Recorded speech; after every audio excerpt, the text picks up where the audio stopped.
cigarette time. If you want a treat instead of the treatment, smoke Old Gold. If you want a treat instead of a treatment, smoke Old Gold. Pleasure of 'em all gives the most pleasure of 'em all.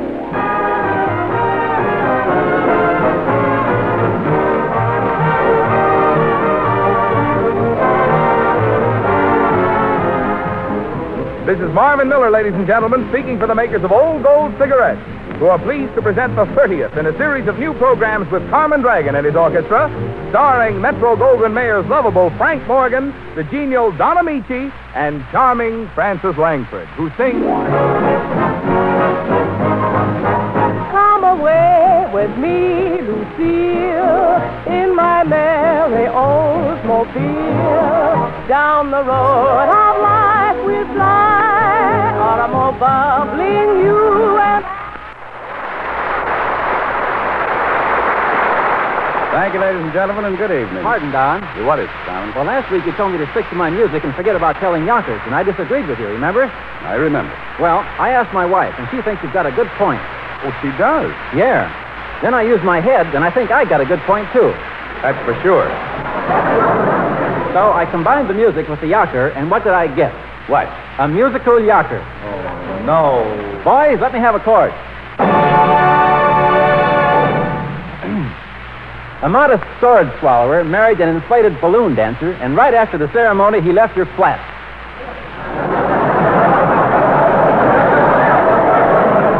Get it? Hate it. I'm only trying to make your job easier, Don. I even got you a guest for tonight. A guest? What does he do? Huh? What does your guest do? I forgot to ask him. Oh, fine. Where'd you find him, Carmen? Well, he was hanging around the stage entrance, and I thought to myself, why not ask him if he's interested in being a guest on our program? So I did, and he was, and here he is. Say hello to Mr. Ameche, Don't know his name either, huh? Well, I had to save something for the interview. What's your name, buddy? Gordon. Buddy Gordon. Fine. Now, just stand a little closer to the microphone so you'll sound better, Mr. Gordon. He sounds better than you do. Mr. Gordon... Hey, cut it out. He's my guest, boy, and I'll do all the interviewing, boy. Oh. Well, go ahead, boy. Okay. Now, Mr...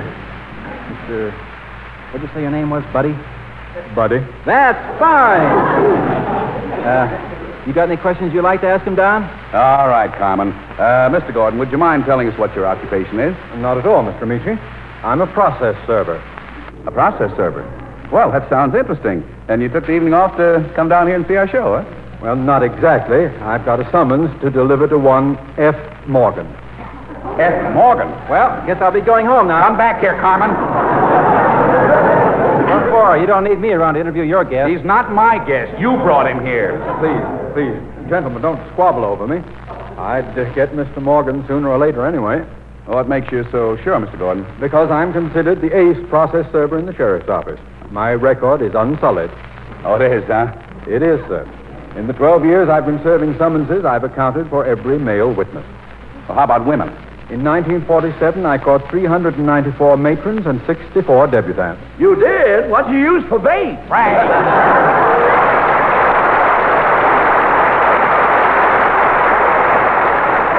Any man who can hook all those dames. Frank, no dames. Why don't you go home? Home? I can't go home, Dodger. I'm being shadowed. I spent all day dodging a stupid process server. Finally shook him off. Oh, yes. Each time he tried to slip me the dope, I gave the dope the slip. Oh, yeah. Dodger, who's that slippery dope behind you?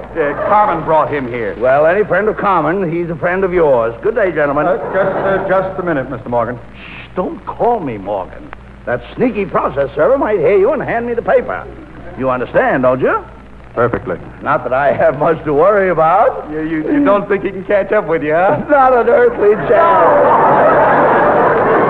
You have no idea what a dope this process server is. Really? Really? He doesn't know it, but every time he leaves his house to look for me, I stop in and have tea with his wife.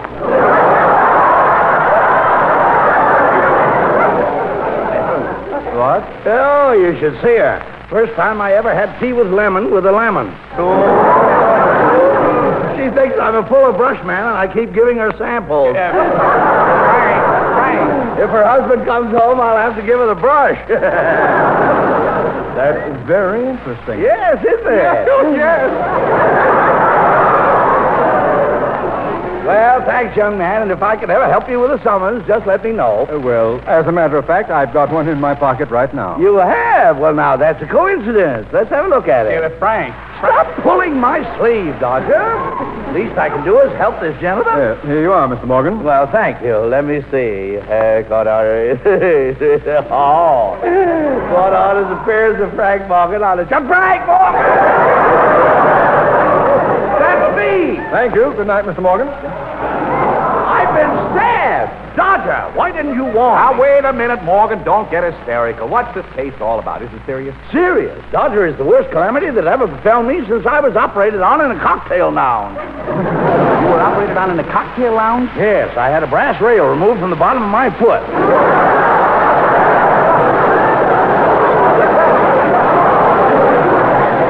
That's another story. Well, what about the stump? Well, I was driving to the studio last Friday at a moderate rate of speed, accompanied by an old friend. Oh, yeah. Charming thing whose acquaintance I made at a bus stop. Yes, while waiting for the lights to change. Oh, sure. My companion was a prim young lady, very straight-laced in a loose sort of way. We were discussing her career when the accident happened. What accident? Well, as I said before, I was driving very carefully with both hands on the girl. Wheel. When suddenly I saw careening towards me a heavy car, obviously out of control. Oh, my. By an amazing piece of quick thinking, I managed to meet him head on. Now, that's using your head. What a crash! The girl didn't have a mark on her, but I was covered with scratches. Some of it was from the glass. She has the audacity to sue me. Well, it sounds to me like the girl has a legal claim, Frank. You better get yourself a good lawyer. Poppycock, I'm going to handle this case myself. I'll secure a writ of reprieve, and after a process verbal, I'll distrain the litigant and have the assumption declared void. Do you know anything about law? Are you serious, Doctor? The great hall of Old Bailey in London still echoes with the eloquent pleas made by the renowned Frank Morgan, K.C. K.C.? You mean you were a king's counsel in England? I was, my boy. I was the first barrister to hold diplomas from the two famous legal colleges of Crimpus and Chisling. Yes, I graduated cum laude from Crimpus and took a postgraduate course in Chisling. That I believe. At 22, I became a king's counsel. Why don't you stop it, Frank? You're not talking to some half-witted schoolboy. I'm not? There isn't a soul in the world who believed you were a lawyer unless he was a thick-skulled young bumpkin from the sticks. I don't want to intrude, Don, but I believe Mr. Morgan. Well, it's that thick-skulled young bumpkin from the stick. Pull up a stick and rest your thick bump, skunky. Pardon? Frank, I refuse to stand here week after week and watch you lower the dignity of Marvin Miller. Well, I'll stand here and you lower it. Mr. Morgan, I don't want to bother you. Well, you do, you know. I'm sorry, but I overheard you discussing law, and I've studied the legal profession for years. Right now, I'm wrapped up in 3 Champerty suits. Really? I thought you got those bulges from stuffing turkeys up your vest. That enough, Marvin? I told you this faker doesn't know anything about law. Nonsense. For generations, the Morgans have been fixtures at the bar. I know. Beginning with my grandfather, Shyster Morgan, down to my Uncle Vagrant and my Aunt Pickpocket. Your Aunt Pickpocket? Yeah, the dippy old snipe. Always lifted her own poke when she was jugged. What a wonderful family. Yes. While I was still in my swaddling clothes, they schooled me in the honorable profession, and I soon rewarded their confidence in me by winning my first case. And what was it? The principals were an itinerant tinker and a wealthy chambermaid. Oh. She had married the tinker and drawn a will in his favor. Later, she regretted her action, and after working with the stubborn maid for 6 hours, I managed to break her will.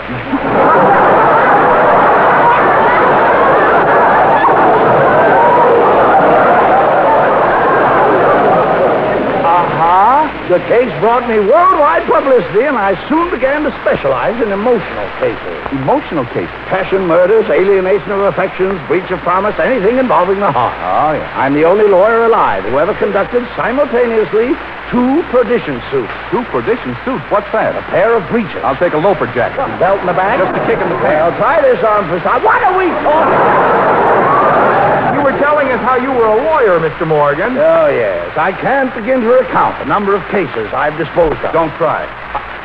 Oh, but in more than one instance, I managed to get favorable verdicts, despite the fact that my opponents had softened the judge with a heavy bribe. Bribe!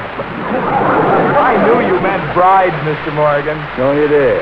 Well, the case that put me in the public eye was a little affair dubbed by the newspapers as the Morgan murder case. Oh, who did you kill, Frank? 2 other shysters who muscled in on my... I object to it! Stop that, Don. Objection sustained. Go on, Mr. Morgan. Where was I? I don't know. Something with muscles. Oh, yes. By adhering to a rigid diet of grass and raw jellied eels, I developed my flabby biceps to... No! I'm sorry, Frank. What was this Morgan murder case? Well, you can find it listed in the records under State versus Gilhooly. Lincoln, 347, U.S. 101 to Ventura, date to at Pismo Avenue. I'm going to appeal this to the Supreme Court. Yeah, what about Gilhooly, Frank? Well, they had a very flimsy case against him, but the boy was smart enough to come to me. Smart. I'll skip the weeks of drudgery I went through in building up his defense, bribing witnesses, destroying evidence, and forging letters.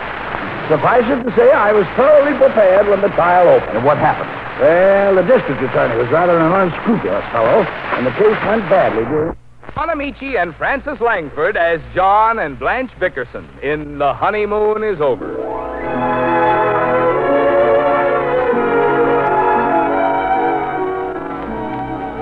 Two o'clock in the morning finds the Bickerson automobile straining under the additional weight of a house trailer, moving in the general direction of Yellowstone National Park. This is John Bickerson's first vacation in 7 years, and his wife, Blanche, is determined to see that he gets a good rest. They've been driving steadily for 9 hours. Listen. John, No, don't slump like that. I'm not slumping. You are, too. Your eyes are almost closed and your head keeps lolling on my shoulder. Well, I'm sleepy, Blanche. I can't drive anymore. You're not driving, I am. I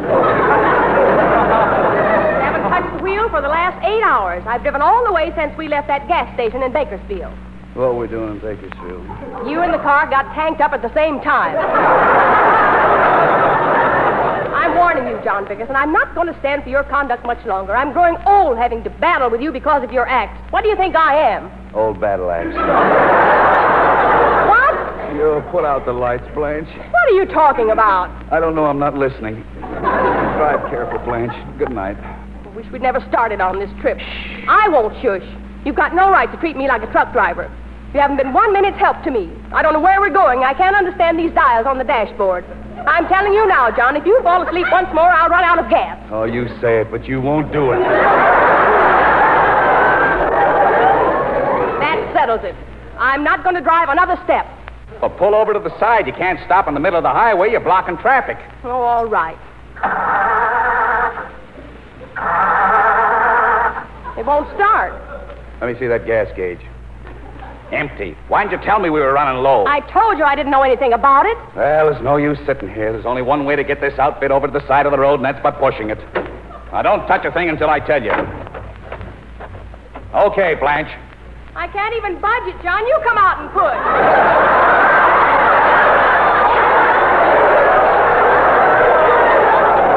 Wait a minute. Let me try this stuff. Why, you didn't even have the ignition key on. There, that's that. Turn off the headlights, John, and come back here in the trailer. Where did I put that suitcase with my nightgown? John? John? Where is he? What's he doing in that car?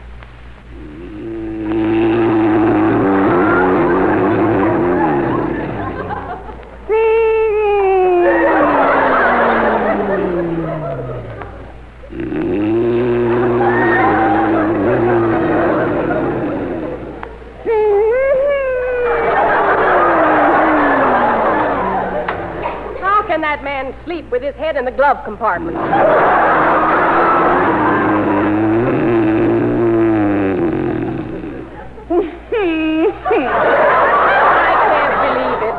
Stop it.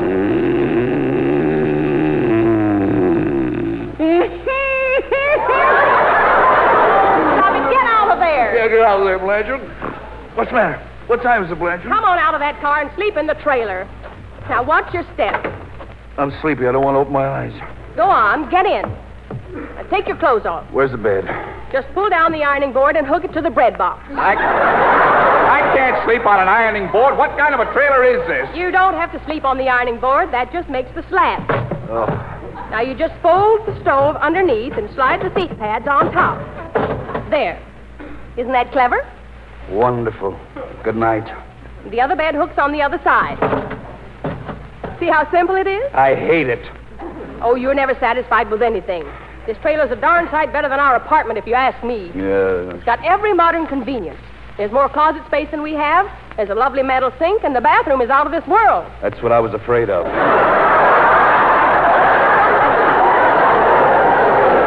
Blow out the candle, Blanche. It's not a candle. It's an electric bulb shaped like a candle. Well, turn it off and go to sleep. Oh, I've never been so tired in my life. Well, if it won't trouble you too much, I'd like to get out of my clothes. Would you mind unzipping my back? Back up. Thanks. Here's the zipper. Well, I couldn't help it. The darn thing came off in my hand. Why don't they sew it on tight? I'm going to take it back to Madame Selma's and get a refund. Then I'm going out and buy some real clothes. Oh, you got plenty of clothes. I have not. You have, too. You spend a fortune on clothes. How can you say that? All I own is this dress and that red dinner gown. And I got that gown for a ridiculous figure. Well, you were fatter then. I'm talking about the price. Don't you go babbling about me spending money for clothes. Is it any crime that I need a new dress? You always need a new dress. When I married you, you didn't have a rag on your back, and now you're covered with them. It's true, though. All I've got is rags. And you scream your head off if I buy one dress a year. In another 2 months, I'll have absolutely nothing to wear around the house. Then what'll I do? Pull down the shades.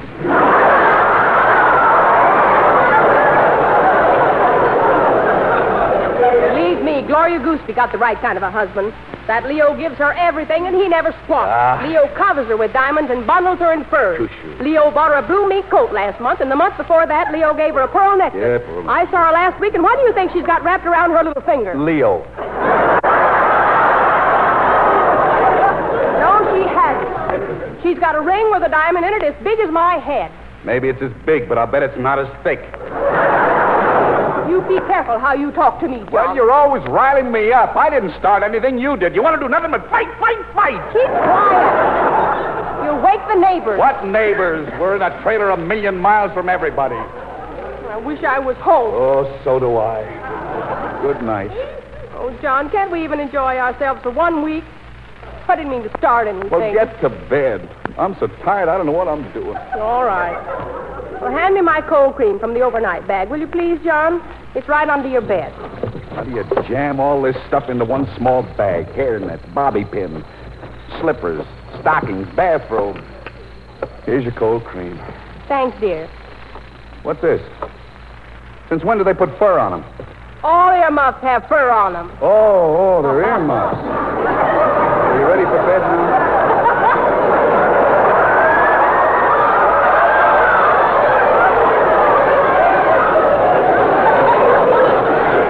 I'm ready. Good night. Let's talk. Oh, Blanche, I don't feel like talking. I want to sleep. I don't understand you. I swear I don't. You never want to talk. Not to me, anyway. I mean a real conversation. John, Yeah. do you know you haven't actually spoken to me for 3 months? Why is that, John? I didn't want to interrupt you. See, then you say I start everything. Can't you say something nice to me just once in your life? Must you always dig at me? Blanche, it's 3 o'clock in the morning. I don't care. I try to be sweet to you, and you won't even be civil. Oh, I'll bet there isn't another woman alive who has to humiliate herself the way I do to get a kind word from her husband. Kind word. Why did you marry me if you can't stand the sight of me? I can stand the sight of it. But you don't love me. Yes, I do. You don't. I tell you, I do. Then why don't you say it? I've said it until I'm blue in the face. I made records in 7 different languages. I broadcasted on Truth and Consequences. I even offered to stamp out John Loves Blanche with a hot branding iron, didn't I? You wouldn't let me do it, would you? No. Why not? Because it was burning my hip.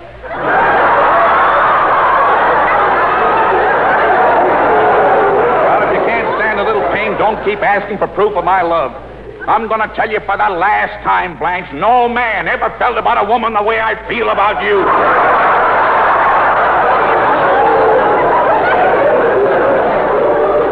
Honest? Honest. Do you really despise me? You know I do. Please don't start that all over again, Blanche. Well, I can't help feeling that... What was that? What was what? Outside the trailer. I thought I heard somebody prowling around. Get up and look, John. Oh, there's nobody there. You left the keys in the car. Why don't you get up and look? There's nothing to look for. That proves that you don't love me. You once told me you'd face death for me, didn't you? Yes. Then why don't you go see who it is? How do I know he's dead?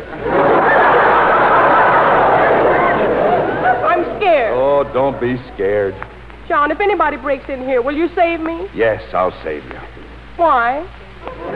Oh, what's the matter with you, Blanche? Why don't you just calm down and go to sleep? I can't sleep. I'm worried. Well, I tell you, there's nobody outside. It's not that. I've got something to tell you. Well, tell me. If you give me a kiss, I'll tell you. Tell me later and I'll kiss you later. You might not feel like kissing me later. I don't feel like kissing you now. Not after the way you upset me. What have you done? You remember when we stopped for gas in Las Vegas? I remember. Well, I went into the washroom to powder my nose, and they had a slot machine built into the mirror. You went for it, huh? How many nickels did you lose? It was a dollar machine. Oh, Blanche, you didn't lose $1. I lost $47. $47? You squandered my life savings on a one-armed bandit. I was only trying to make enough to pay for the How whole... can you throw away my money like that? I work like a slave to hold on to a few pennies. I deny myself everything. I've been sewing collars on your old bloomers and wearing them for turtleneck sweaters.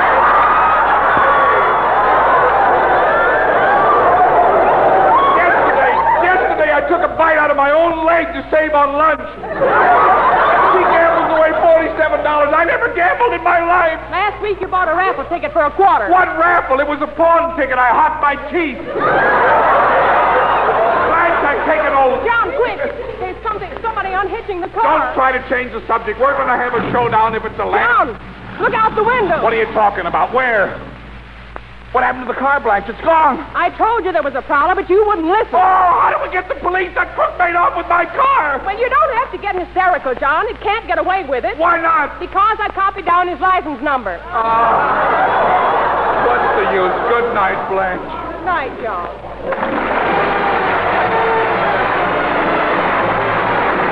Well, that puts the lid on the 30th Program Value series for Old Gold Cigarettes, written and directed by Phil Rafferty. Hope you'll be on hand next Friday night for Frank Morgan, Frances Langford, and Carmen Dragon in the orchestra. This is Don Ameche saying good night and good smoking with Old Gold. Frank Morgan appeared through arrangement with Metro-Goldwyn-Mayer, currently releasing Frank Capra's State of the Union, starring Spencer Tracy, Katharine Hepburn, and Van Johnson. Remember, next Friday at Old Gold time, it'll be Frank Morgan, Don Ameche, and Frances Langford with Carmen Dragon and his orchestra, brought to you by P. Lorillard Company. Don't forget, every Friday night on CBS, it's fun for the family. Stay tuned now for...